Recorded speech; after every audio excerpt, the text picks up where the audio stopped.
Bom dia, meu nome é Ana Paula, bem-vindo ao nosso canal. Na aula de hoje eu trouxe uma estratégia diferente para explicar aí para vocês um pouquinho sobre reflexão da luz, tá certo? Então, quando a gente fala em reflexão da luz,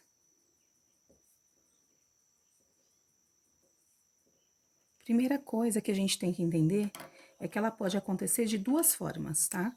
Eu posso ter a reflexão regular ou a reflexão especular, quando uma superfície é completamente polida, ou então eu posso ter a reflexão difusa ou a difusão, tá? Em superfícies aí rugosas, tá certo? Quando um raio de luz incide numa superfície, ele sempre vai retornar com o mesmo ângulo, tá certo?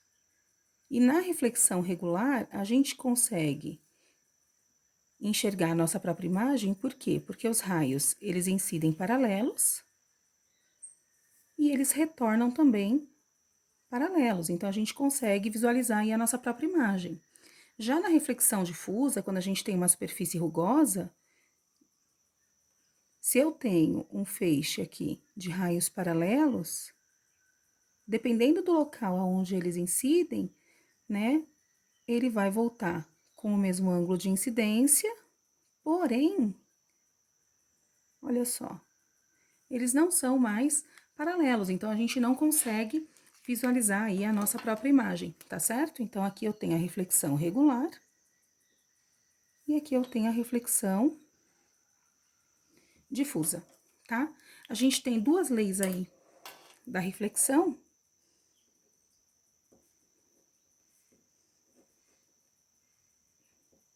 Então, primeira lei, tá?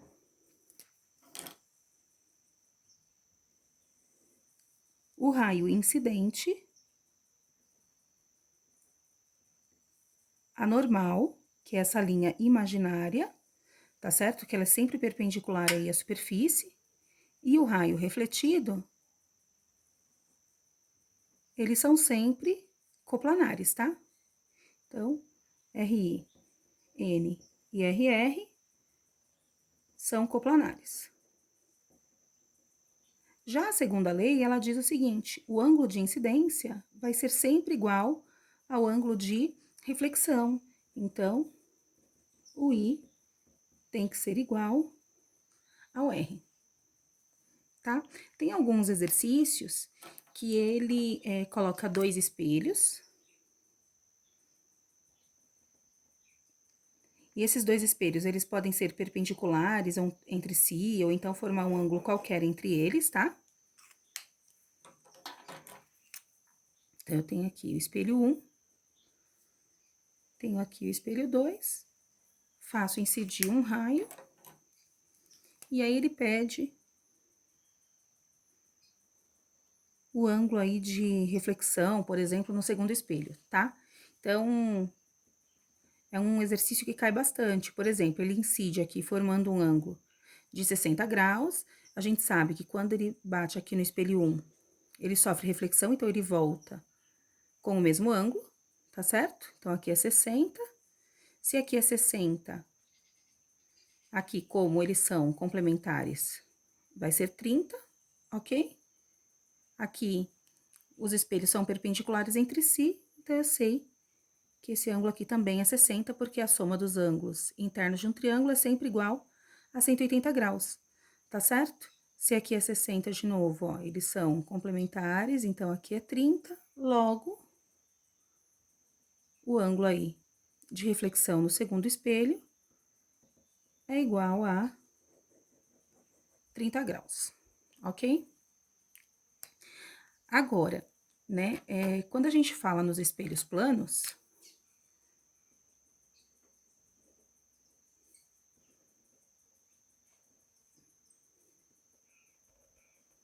é uma superfície aí completamente polida, então eu tenho a reflexão regular, e as características da imagem a gente consegue ver por construção.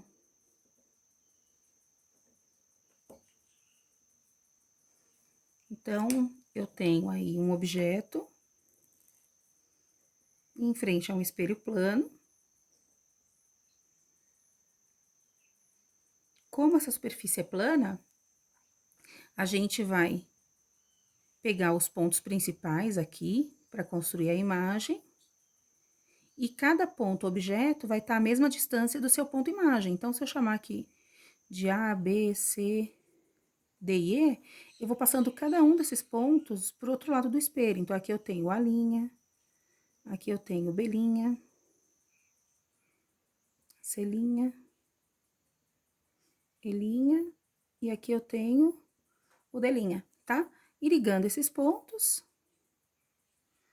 o que que a gente observa? A imagem tá atrás do espelho, então ela é virtual.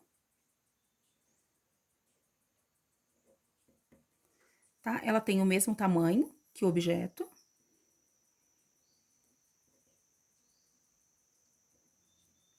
Ela é direta ou direita, tá? Ó, os dois estão de cabeça para cima, porém, eu tenho uma inversão na profundidade, então a gente fala que essa imagem é uma imagem enantiomorfa.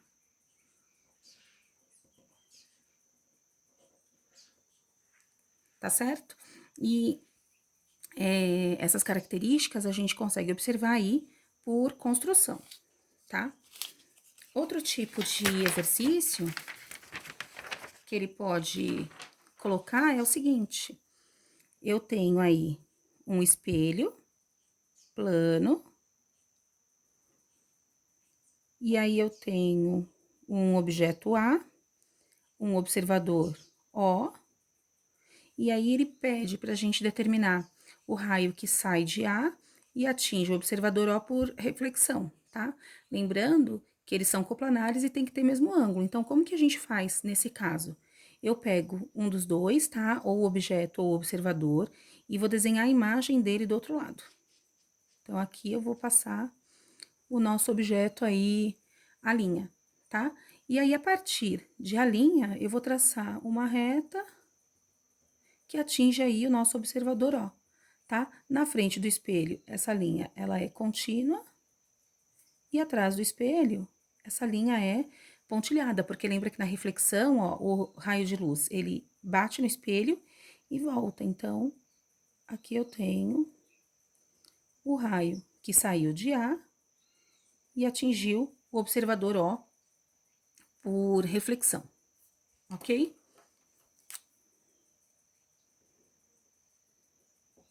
Eu posso ainda, né, associando os espelhos planos,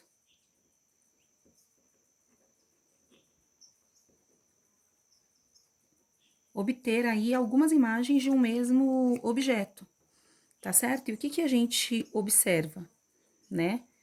Que quanto menor o ângulo, maior vai ser o número de imagens.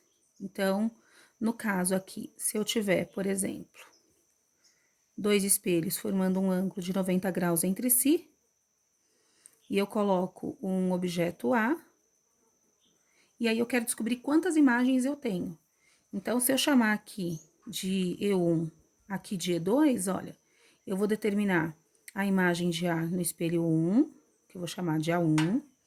Aqui eu tenho a imagem de A em relação ao espelho 2, e se eu fizer aqui o prolongamento dos dois espelhos, tá? Eu vou desenhar a imagem de A1 e a imagem de A2, tá certo?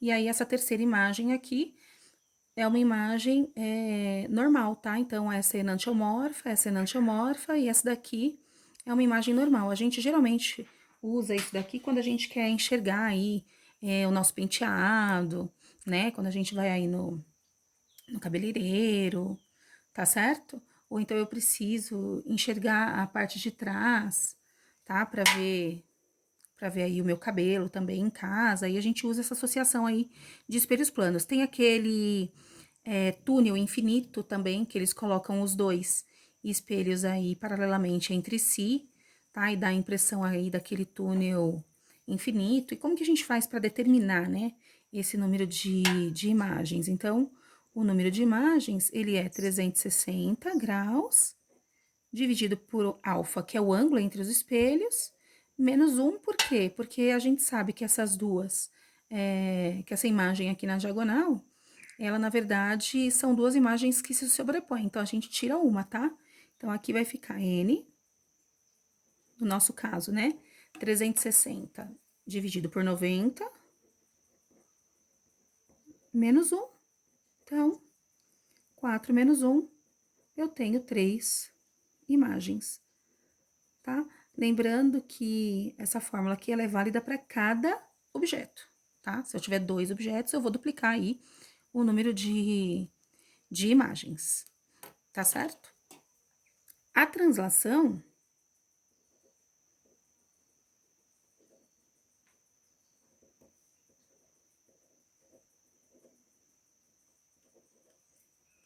ela consiste da seguinte forma, né? Primeiro, o que a gente tem que relembrar? O movimento é relativo. Se A está em movimento em relação a B, o B também está em movimento em relação a A, tá? Então, eu tenho aí essas duas situações. Considere, então, um objeto a uma distância qualquer aí de um espelho plano, tá? Eu vou fazer as marcas aqui para ficar melhor para vocês visualizarem. Tá? Então, eu vou colocar aqui inicialmente a uma distância aí de 5 aí unidades, tá? 1, 2, 3, 4, 5. Então, o que a gente sabe? A minha imagem, ela vai estar a 5 unidades também de distância, ó. 1, 2, 3, 4, 5. Tá certo? Aí, eu vou pegar o meu espelho e vou deslocar o meu espelho, tá certo? Eu posso aproximar ou eu posso aí afastar. Então, primeiro eu vou aproximar, tá? Vou aproximar aí uma unidade, certo? Aproximei uma unidade. Então, quando eu aproximo uma unidade, olha só o que acontece com a minha imagem. Agora eu vou estar 1, 2, 3, 4 unidades, a minha imagem vai estar 1, 2, 3, 4 unidades também. Tá certo? E aí, o que a gente observa? Nossa, a minha imagem ficou maior que o objeto, né, gente? Peraí, deixa eu dar uma corrigida aqui, perdão, tá? Pronto. Tá? Porque a imagem tem que ter o mesmo tamanho aí que o objeto. O que a gente observa aqui, então? Quando o meu espelho aproximou 1, olha só, a minha imagem se aproximou 2 unidades, tá certo? Agora eu vou fazer o contrário, eu vou afastar esse espelho. Então, eu vou afastar o espelho aí 2 unidades. Tá certo? Quando eu afasto 2 unidades, ó, eu afastei 2 unidades. Vocês concordam que agora o meu objeto ficou a 1, 2, 3, 4, 5, 6, 7 unidades? Então, a imagem vai ter que estar 1, 2, 3, 4, 5, 6, 7 unidades também. Então, o meu objeto vai estar aqui. Agora, vamos contar quanto que essa imagem aí se desloca, ó. 1, 2, 3, 4 unidades, ó. Então, quando o espelho aproximou 1, a imagem aproximou 2. Quando o espelho afastou 2, a imagem afastou 4. Então, o que a gente conclui? Se o espelho translada D, a imagem translada 2D, tá certo? E aí, a gente pode fazer também, tá? Com a rotação dos espelhos. Então, no caso de rotação,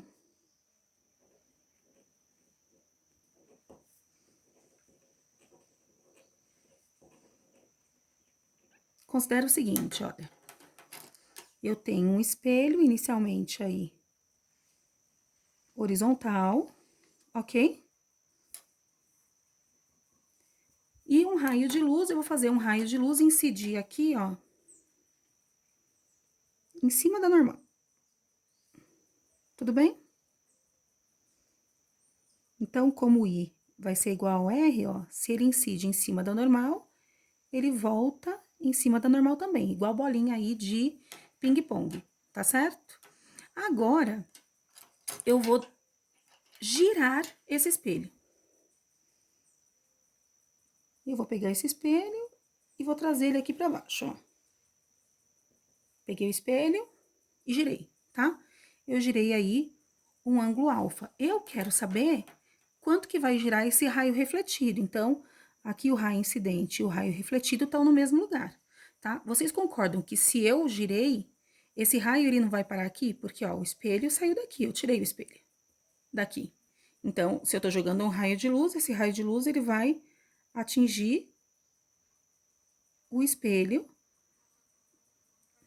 nessa posição, tá? Pra gente poder determinar o raio refletido, ó, eu traço a normal, que é aquela linha imaginária, perpendicular à superfície do espelho. E aqui, ele vai retornar com o mesmo ângulo, tá certo? O que que eu quero descobrir? Ó, aqui o raio refletido 1, aqui o raio refletido 2. Eu quero descobrir esse ângulo aqui, ó, tá? Se eu girei alfa, quanto que isso daqui gira? Então, vamos lá no início, tá? Se ele incidiu em cima da normal, ele incide formando um ângulo de 90 graus com a superfície. Então, aqui também é 90 graus, tá certo? Se aqui é 90 e aqui é alfa, aqui é o complemento de alfa, que vai ser 90 menos alfa. Então, vamos colocar exemplos numéricos, tá? Se aqui fosse 20, aqui não seria 90 menos 20, que é 70, tá? A soma dos dois tem que dar sempre 90 graus. Se aqui fosse 30, aqui não ficaria 90 menos 30? Então, se aqui é alfa, aqui vai ser 90 menos alfa, tá certo? E agora, eu vou determinar esse segundo aqui. Como é que eu determino esse segundo? Aqui é 90 menos alfa. Eu sei que a normal, ela é perpendicular. Então, quanto que falta? Se aqui, ó, é 70, quanto que falta? 20. Se aqui fosse 60, quanto faltaria? 30. Então, o complemento do complemento é o próprio ângulo. Então, aqui é alfa, ó. Se esse é alfa, esse também é alfa. Então, o raio refletido girou 2 alfas, tá? E aí, a gente pode escrever que se o espelho gira alfa, o raio refletido gira 2 alfas, tá certo? Então, eu queria mostrar isso daí para vocês, espero que vocês tenham entendido. Não deixem de seguir aí o nosso canal, tá bom? Muito obrigada, até mais!